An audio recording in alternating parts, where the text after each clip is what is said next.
La saison 5 de The Boys est enfin là avec les 2 premiers épisodes. Personne n'est à l'abri, mais un super est la solution pour le protecteur. Tu vas m'écouter très attentivement. Tu vas l'aimer, cette histoire, c'est garanti. Bagarre, duel, torture, vengeance, géant, monstre, poursuite, évasion, grand amour, miracle.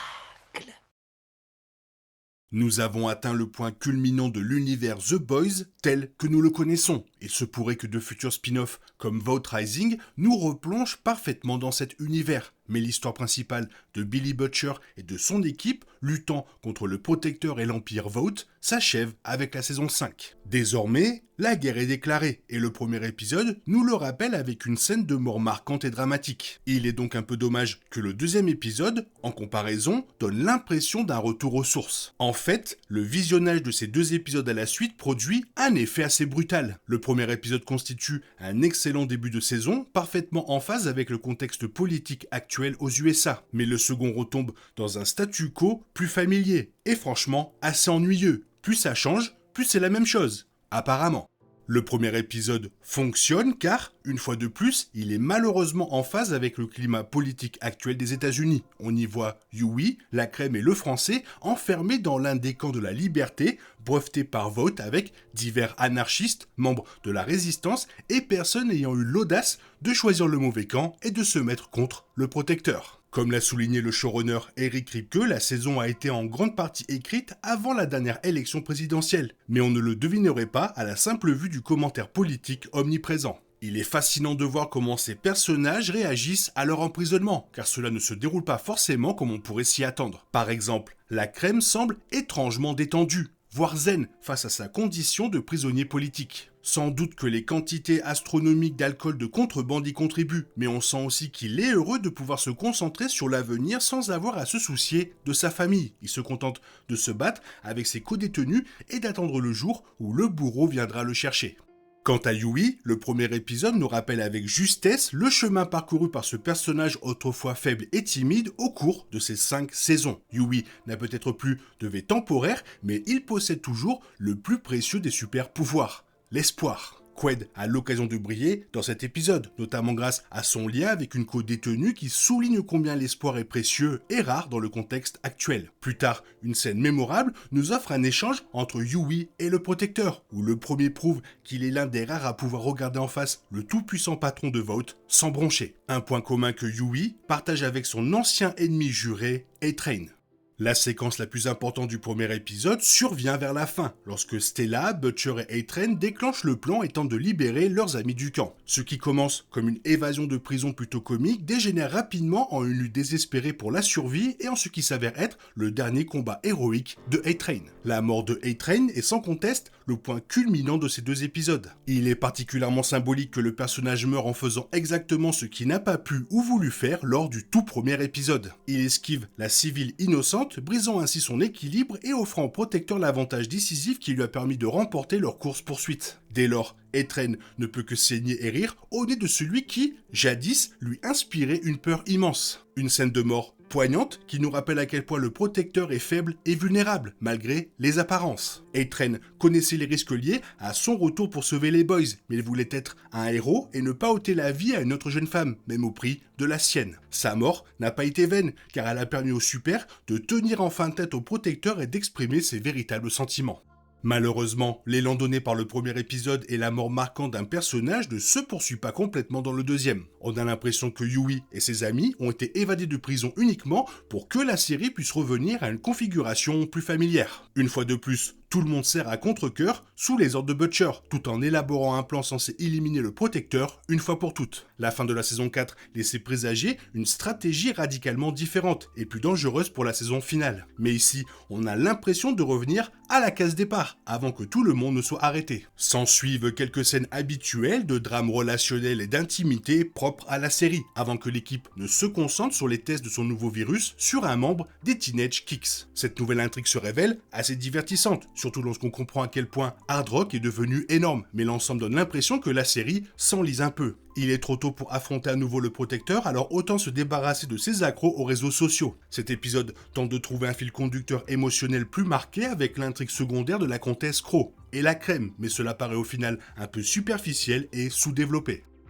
C'est surtout le protecteur qui porte cet épisode. Anthony Starr est magistral dans le rôle d'un personnage qui sombre rapidement dans la folie, alors même qu'il semble avoir le monde à ses pieds. C'est un régal de le voir tenir un monologue avec le cercueil de Etrain pour finalement se convaincre que la solution à tous ses problèmes est de ramener son cher vieux père. Et bien sûr, ces retrouvailles tournent immédiatement au fiasco, comme seule cette série sait le faire. C'est tout aussi plaisant de retrouver le petit soldat, surtout avec la tension palpable entre le père et le fils. Ce personnage aidera-t-il le protecteur dans sa quête, ou sera-t-il la cause de sa perte ? On l'ignore, et c'est ce qui fait de lui un élément imprévisible et bienvenu dans ce conflit. Pourtant, au départ, on ne croit même pas que le petit soldat survivra à cet épisode. Sa mort apparente donne lieu à une nouvelle scène mémorable avec le protecteur et nous rappelle que, vraiment, personne n'est à l'abri dans cette ultime saison. C'est pourquoi la fin de l'épisode, avec le petit soldat qui se relève sur sa civière, est un peu décevante. Au lieu de prouver que personne n'est à l'abri, la série se contente de réaffirmer qu'il est trop tôt dans la saison pour un tel développement. De toute évidence, il faudra du temps pour retrouver le rythme perdu après le premier épisode.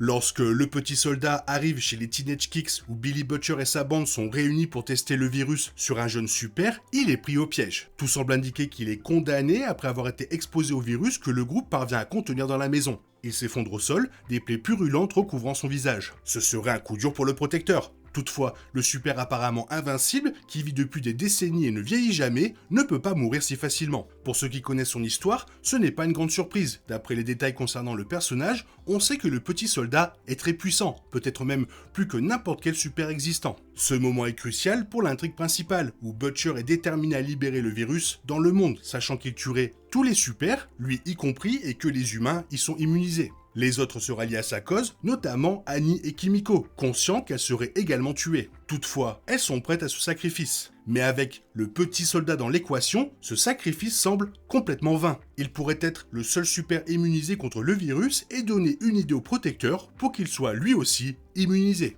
La question est maintenant, comment a-t-il survécu ? La bande-annonce de la saison 5 fait allusion au V1, la première version du composé V créé par Frederick Vogt. Bien qu'imparfait et responsable de nombreuses morts, ce composé semblait avoir des effets bien plus importants que le simple fait de recevoir des pouvoirs surhumains. Il empêchait le vieillissement et rendait les super quasiment immortels. Sachant que le petit soldat existait déjà à cette époque et qu'il ne vieillit pas, on peut supposer qu'il a absorbé du V1. D'après la bande-annonce de la saison 5, il semblerait que le protecteur soit au courant de l'existence du V1. Après la fin de l'épisode 2, il est facile de comprendre pourquoi il est à la recherche de ce composé. Que Butcher et son équipe réussissent ou non à libérer le virus, le petit soldat est la solution pour que le protecteur ne meure pas du virus. Donc on comprend pourquoi le protecteur veut acquérir le V1 de la saison 5, car cela le rendrait immortel, il ne pourrait pas être touché par le virus de Butcher et il deviendrait le maître incontesté de la planète avec son père à ses côtés.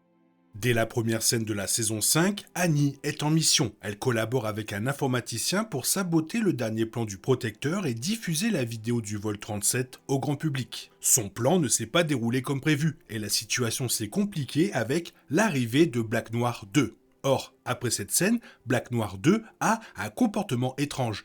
Et je crois savoir pourquoi. On voit Noir et l'homme poisson avoir une réunion tendue avec le protecteur. Il est furieux que Annie ait réussi à diffuser la vidéo et déplore également qu'il n'ait pas retrouvé Etrain. Black Noir 2 reste silencieux, même interrogé. Or, comme on le sait, ce nouveau Black Noir est en réalité plutôt bavard, surtout avec des gens comme l'homme poisson ou dans Gen V saison 2 avec Polarity. Pourtant, lorsqu'il se retrouve seul dans le couloir, Noir ne dit pas un mot. Certes, il aurait pu être agacé par l'homme poisson en général, mais je ne pense pas que ce soit le cas. Voici ma théorie concernant Black Noir 2. Il est peut-être mort, ou du moins retenu en otage. Annie n'agissait certainement pas seule dans cette première scène. Bien sûr, le technicien était de la partie, mais il devait y avoir quelqu'un d'autre de la résistance. On sait que ce n'était pas A-Train, puisqu'il était avec sa famille en France. Les ados de Gen V étaient occupés à leur propre activité de libération. Kimiko était dans un autre pays, et le reste des boys, à l'exception de Butcher, étaient enfermés dans le camp des réfugiés. Il ne lui restait donc qu'une seule personne avec qui collaborer, Polarity. Il avait survécu aux événements de la saison 2 de Gen V et avait promis au groupe que sa mission n'était pas terminée. Et, grâce à Marie, ses pouvoirs sont plus aiguisés que jamais. Annie a réussi à prendre le dessus sur Black Noir 2 dans la salle de contrôle, en l'assommant. Il aurait été facile pour eux de l'emmener et de le tuer ou de le retenir prisonnier quelque part pour que Polarity puisse récupérer son armure. C'est un homme en pleine forme, avec la maturité et le sang-froid nécessaires pour mener à bien une mission aussi périlleuse. Après tout, le protecteur peut sentir les battements de cœur nerveux d'une personne. Annie et les boys ont besoin d'une personne infiltrée, proche du protecteur, en qui il a encore une certaine confiance. Polarity a également un compte à régler avec Black Noir 2. Dans la saison 2 de Gen V, il conduisait Doug, un homme sous l'emprise mentale de Thomas Godolkin depuis des décennies, en lieu sûr. Les deux hommes ont même une conversation touchante dans la voiture. Malheureusement, Noir 2 surgit, tue Doug et emmène Polarity pour l'enfermer. Polarity s'échappe après que Sage l'y ait autorisé, pour des raisons qui restent encore floues. On sait que l'homme poisson n'est pas totalement allié au protecteur, puisqu'il connaissait la localisation de A-Train. Sage, elle aussi, complote contre le protecteur. Alors pourquoi Black Noir 2 ne serait-il pas Polarity déguisé? La résistance est peut-être plus profonde qu'il n'y paraît, et ça rendrait les messages reçus par Annie tout au long de ces 2 épisodes assez logiques. J'attendais de savoir quel était le pouvoir de Ashley, et le premier épisode de la saison 5 révèle qu'Ashley Barrett est désormais vice-présidente des États-Unis. Preuve qu'on peut toujours réussir malgré ses échecs, et qu'elle a le don de lire dans les pensées. C'est une capacité précieuse, surtout pour Ashley qui doit composer avec la structure de pouvoir dangereuse et mouvante de Vought International. Toutefois, la fin de l'épisode 2 révèle que sa transformation est beaucoup plus profonde. Au beau milieu d'une discussion animée avec Sister Sage, une voix surgit de sa tête. Lorsqu'elle se retire de la conversation et enlève sa perruque dans la voiture, on comprend enfin d'où elle vient. Ashley a désormais un second visage à l'arrière de la tête, une évolution très Voldemort pour le personnage. Ce visage tente de la guider, puis la réprimande lorsqu'elle ne parvient pas à obtenir les informations recherchées. Il la traite de lâche, lit dans ses pensées et fait office de conscience. Il est probable que ce visage soit au cœur de l'histoire de Ashley tout au long de la saison 5, la poussant peut-être à faire le bon choix à la fin.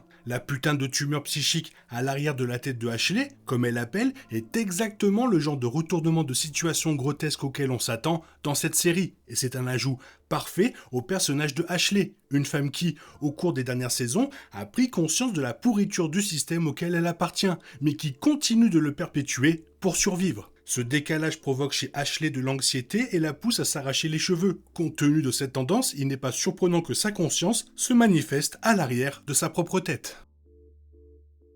On sent clairement que le protecteur et le petit soldat vont se rapprocher et que tout cela va mener vers une quête pour le V1 afin que son fils, le protecteur, soit immunisé contre le virus et ne puisse pas mourir, alors que tous les autres super pourront mourir. Ils seront 2 sur cette planète hardcore. Toi, qu'est-ce que tu en penses? Qu'est-ce que tu aimerais voir? Fais-le moi savoir dans la zone commentaire et comme d'habitude, bisous bisous bye bye. T'es toujours là, toi? C'est fini. Rentre chez toi. Allez, dehors. Naï, naï, naï.